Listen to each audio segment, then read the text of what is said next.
Hey folks, MasakoX here. Before we continue the story of Cooler becoming canonically good, it would mean the world to me if you could take a look at my refreshed Patreon at patreon.com/MasakoX, where there are two simple tiers. It would be great if you could take a look at the pinned comment below or a link up here. Anyway, let's get on to the Cooler story. Hit was slightly amused by the fact that his target was eager to face him in the fight. Obviously, he wouldn't be able to take his life in this match, but this duel would allow him to have a better understanding of his weak points. He was basically giving himself up for slaughter, which was a bold move, even if unintended. While he witnessed Crueller's brutality, while watching him dispatching Frost, he left a lot to be desired. The Saiyan he just faced was quite strong, and he wasn't able to scratch it. He doubted that this one would be able to do a lot with his large and slow form. The biggest challenge was to find vulnerabilities, as he knew that this particular species was rather challenging to take down. But honestly, in his over 1,000-year lifespan, Hit had taken on bigger and scarier opponents than Cooler, and having to deal with something a little bit more interesting might invigorate him a bit. Things had gotten very unexciting for the longest time. "So, I presume you've been doing this for quite a while?" Cooler started with a casual tone. "One can lose count after a few centuries," Hit responded, looking at him, rather focused. "I'm quite impressed the prince over there was a fairly serious opponent. He took on my younger brother not so long ago, you know." The Emperor continued, watching the assassin closely. "Do you expect any condolences? Because I'm strictly business here."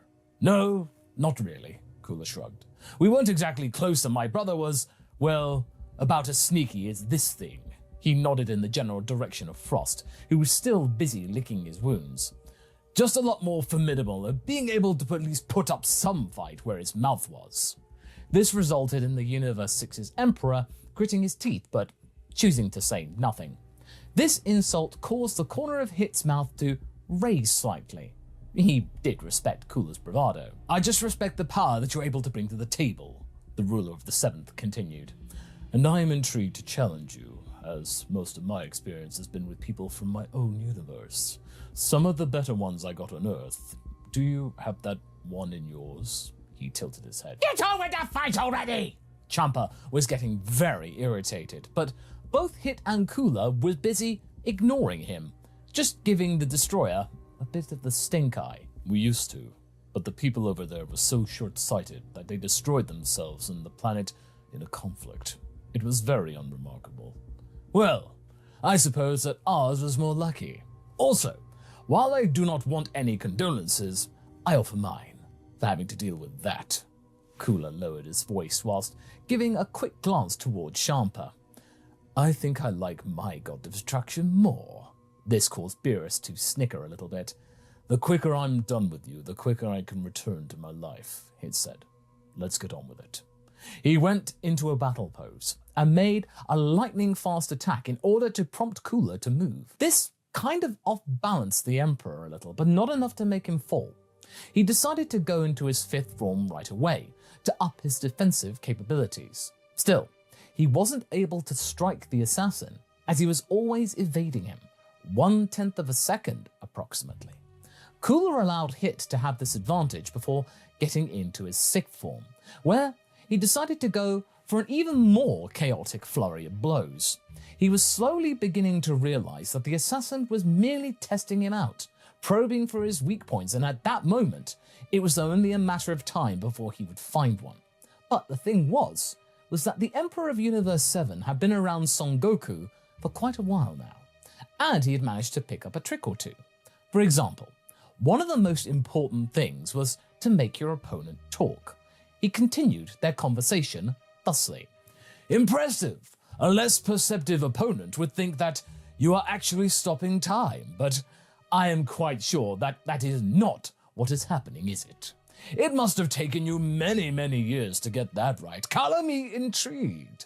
Despite strikes connecting with him on a regular basis, the Emperor was not losing his uncharacteristically good mood at the moment, nor his fighting spirit, which astonished Hit just a little bit. "Long enough to be able to take out my targets in a single strike. If not for the rule, I would have shown you clearly. Your durability is quite impressive, although this makes you only nothing more like a punching bag, because your over-reliance on your brutish strength will never allow you to even scratch me, the assassin said, and yet you struggle. I have been around some rather persistent crowds, Cooler smirked under his mask and continued to take the hits from Hit, to the point where Sharper, getting slightly bored, started to yell at Hit to get this whole thing over with. Meanwhile, Goku was grinning from ear to ear, which slightly surprised Piccolo. Why are you overjoyed by this? There's no guarantee either of us is going to do anything about this, and what he said is kinda true. Cooler isn't doing himself any favors. The Namekian was just shaking his head right now. I don't know why he's just taking it. He should just try a different form. Oh, I know exactly what he's doing. He's doing a thing. Just watch. So, I have been asking you about your time skip because I was curious how long you had developed it. It's very precise, you know, 1/10 of a second, am I right? I assumed it was more before, and I also think that you could do it faster, should the situation ask for it. Am I wrong? For now, it does not. The assassin struck his gut with a perfectly timed attack. Well, you see, I was also developing something new. It took me a month. You want to see? A bit of purple blood could be seen dropping from underneath his mask. Hit raised his head as Cooler started to rapidly transform into his introductionary god form. He was smaller again, seeming more agile, and as soon as he attacked, the assassin decided to dodge, just to then be hit in the stomach by a massive sucker punch. The eyes of the Universe 6 crowd became wide, as this attack caused Hit to be bent in half. Meanwhile, Cooler just wiped the blood from his face with his fist and grinned. I call that little trick the Emperor's Wrath. Your attacks are very good, but you infuse them all with ki, and it was a bit, samey. So I just returned them back to the sender. Hit attempted to dodge, but another attack connected with his cheek. Cooler wasn't faster than him. He just knew where he would be at any given point. That would make up the difference. It was almost like he had some sort of foresight. How? Well, even if he calculated the time, he could have dodged in any direction. How did he know? Where he would move twice in a row? Let's go. I'm waiting for you to shorten up that dodge period. Come on! Another attack came. This time Hit blocked it. But once again, Cooler knew where it was going, the assassin smirking. Well, I guess you got rid of all your juice on that first strike. A rather neat trick. But now I will just be more careful. The moment you told me was the moment you lost the element of surprise. Guilty as charged. They were exchanging attacks now, until Cooler noticed that the time skips started to become shorter and shorter, making him hard to strike. Still, every once in a while something connected, causing this fight to be a little bit less one-sided. I will give you that, said Hit. It has been a very long time, probably my entire lifetime, for someone like you, for me, to make any improvements in my techniques. You may call yourself honored, Emperor. And how does it feel? The moment when you are no longer the apex predator you thought you once were. Exciting, isn't it? Cooler smiled. I was once, where you were right now, content with my power, considering myself the top of the food chain. And then those fools dared to oppose me. And they taught me the most valuable lesson anyone has ever taught me. You can always evolve and grow, and limits are always meant to be broken. He radiated with a purplish god aura and slashed Hit with his tail, which did draw blood. It appeared that the assassin also started to enjoy this weird dance. Stop becoming friends and get on with it, Cooler! It was Beerus now started to lose his patience. Finally, Hit's timed skips became so good, it was obvious to Cooler that he would no longer be able to fully predict them. So after a while, he powered down and just stepped out of the arena. It was a good fight, but there is no way that I can defeat you now. I concede. What are you doing? Beerus started to pull his ears in anger. Hit blinked twice. He wouldn't have expected Cooler to give up so easily, while giving him such an exciting moment. It was a little disappointing, but he nodded at him with respect. Son Goku, your turn. Don't hold back. I skipped that phase for you, so you have no other option. The Emperor crossed his arms on his chest. The Saiyan gave Hit an even more impressive duel, pushing him even further. It was rather interesting to see a complete change in his mood, as it would appear that this time he was the one not wanting the duel to stop. Moreover, Cooler had noticed Son Goku's creative use of Kaioken. It had been a while since he had seen it in action. A little blast from the past, though the Emperor did wonder how long his body could actually take this. Finally, the two of them decided to fight without the rule set active, which prompted irritation from Beerus. As he started to argue with Champa about changing things mid-tournament, it seemed that Son Goku and Hit managed to come up with some sort of an agreement, that they were just being used as pawns and playthings. So the Saiyan jumped out of the arena, thusly eliminating himself. A while ago, Cooler would have been mad at Goku for doing that, but witnessing Hit's power firsthand in that moment, really close up, seeing the childish behavior from both gods, he kind of understood. Besides, Piccolo also decided to drop out from the tournament, showing solidarity with both the Emperor and the Saiyan. This meant that Beerus' ridiculous Monarcha's ploy was going to explode in his face. Good. If there was a way to teach the gods some humility, this would be the way to do it. Unexpectedly, though, Hit decided to be a far better sport than anyone would expect him to be and eliminated himself, pretending to be struck by the Wagashian's punch, and thusly, he was out. This would end up with the assassin getting erased by Champa, if not for a new arrival. It was a child, but his appearance caused the twin destroyers to cower in fear. This entity had been announced as the Great Zeno, the Omni King. Destroyers are supposed to destroy, but you've been slacking. The child spoke. Cooler could notice that every divine entity fell to their knees and that Son Goku was slowly approaching to meet this childlike person. It was quite amusing to see both Beerus and Champa absolutely spooked by this thing. It was very cathartic. The Emperor grimaced, scolding himself for even thinking about that moment. However, Zeno continued. Those destroyers are bad and lazy. We need new ones. The child said, terrifying the twins even more. Just kidding. I was going here to give you a stern warning, but then I watched your tournament and it was fun. And fun is good, right? Yes, sir. Yes, sir. The cat said in unison, additionally stressed by the fact that Son Goku was pleading with the two bodyguards of the actual deity to go and speak to him, as if they would even dare. You are a mere insignificant mortal. You shouldn't even gaze upon great Zeno, Goku. Stop now, Beerus protested. Oh, jeez, I just want to talk for a moment. Please, I just want to meet him, is all. It's okay. We can talk. Zeno smiled. You can take your purple friend, too. Cooler raised his eyebrow at this. Purple friend? What? When he realized that he was actually being addressed as the purple friend, so he walked up slowly and cordially. That was another way to rub it in the face of the gods, that they were being talked to and they weren't. Obviously, Goku shook the little guy's hand and picked him up, but this seemed to actually make the kid laugh.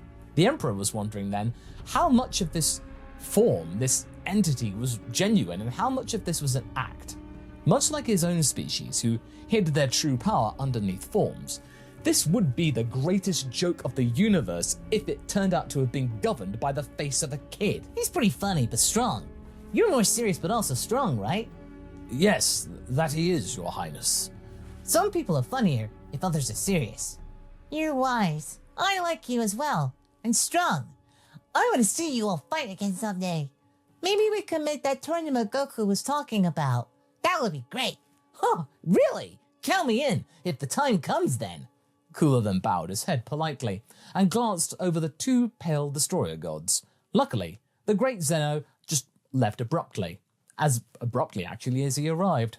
But this managed to stop Champa's plans of erasing Hit to prove a point. After this interruption, the gods decided to forget about their little feud and make the closing celebrations begin, which would end with Beerus having his wish on the Super Dragon Balls take place. During said event, Cooler had been approached by an octo wearing a crown with the logo of the Galactic Patrol on it. "Oh, Emperor, we finally meet in person. I always wanted to make your acquaintance, as there are some matters we should try and figure out." "And who are you supposed to be?" Cooler looked at him, rather unimpressed. Well, I'm the Galactic King. You see the crown? We talked over comms before, and Yes, if you have any inquiries, forward them to my advisors, will you? No, do excuse me. The Emperor had to move away from the crowd. This was the one loud party that he wanted to be away from. After all, he was meant to be off duty. As he wandered through the remnants of the tournament grounds, them being very much beaten up, he felt something, but he didn't turn away his head. There was a piercing silence. "So, go on then. I won't stop you," he said out loud. "Interesting. Not many of my targets figure out that I am here. You're an interesting one, Emperor," he said with a certain amount of respect in his voice. "They say if death approaches, you just know," he smiled. "But I mean it. I will not try to stop you. I want to test a theory." "And I want you to know, this gives me no pleasure, but I have a flawless reputation to uphold. I never back down from a contract. It has been like this for years.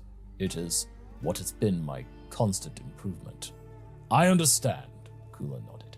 "You cannot probably reveal the identity of whoever ordered for my demise, can you?"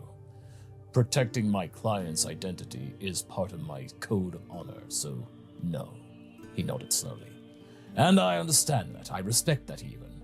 I do have my suspicions, though. After all, if we could not locate him in this universe, there was just only one logical answer to mine. But tell me before I go, would you accept 2 requests from me?" He walked slowly to Kula. "Just for the good times that we had. I deeply respect your reputation, and I understand your need to reinforce your reliability, so I have a pitch." "Requests?" Hit raised his eyebrows. "I just want to leave a note with instructions for my comrades and allies, just so they won't be an annoyance for you and know what to do." "That's acceptable. A weird way to write a goodbye note, but sure. What is the other one?" "The second one is going to be a paid one, so do not worry. You will have something out of this, I assure you. It is of the personal nature." Lord Ice was sitting behind his desk in a foul mood. It would take him months to try and straighten up his son's record, after he was callous enough to get caught with the use of his poison needles during the tournament. Someone had spread the news, and it was simply tanking his popularity. This in turn felt like a sabotage to the company itself. It was nothing that Ice could not manage though, but alas, this had been an annoyance that cost him a lot of money. Luckily, his other investment had just arrived. As the guards let in Hit, Ice welcomed him with a fake cordial smile. "Welcome, my friend. I suppose the deed is done." "Yes." The assassin just presented him with a hologram of Kula's body, as well as biometrics of his corpse. Ice was impressed. Killing his kin was particularly hard, but he knew Hit would be able to do the job. "Excellent! It started out as a dispassionate project, but seeing how masqueraded my boy made it more personal, you see. I have just transferred the full payment to your accounts. I have enjoyed working with you again. I suppose you will not be staying for long, though. You probably have a lot of assignments and jobs to partake of, yes?" Ice asked, pretending to care. "Actually, I have one quite close to here," Hit said emotionlessly. "Oh? And where might it—" He didn't finish his sentence when the assassin's hand pierced his chest, hitting at the weak spot of his neural system and spreading ki all over his body, through slowly burning it from within. "Do not worry. Your identity is still safe with me." But he wanted me to say, "Checkmate." Lord Ice collapsed on his desk. As his guards attempted to avenge him, they all fell prey to Hit. The last thought that the brother of King Cold had before drifting away into the abyss was that Kula had proven to be a worthy heir of the dynasty after all. "Well played." Meanwhile, King Kai was relaxing on his planet. Getting it back was rather enjoyable, and no one was pestering him once more since the whole Beerus situation. That's why he became especially shocked when an unexpected guest showed up on his turf, and not the one he would ever imagine to have seen there. You? But how? After everything you... The Kai attempted to find the right words. Cooler nudged his new halo. It was going to take a moment for him to get used to it, but he smiled wickedly at the king. It seems my theory has been proven correct. I had gotten enough favors with the gods not to be condemned to hell anymore. Good to know. But our time is short, as I imagine they will be finding the Dragon Ball shortly and bringing me back. So, while I am here, how about you teach me that famous Kaioken of yours? I feel like it's something I could be quite good at. And that's where we're going to be leaving things for right now.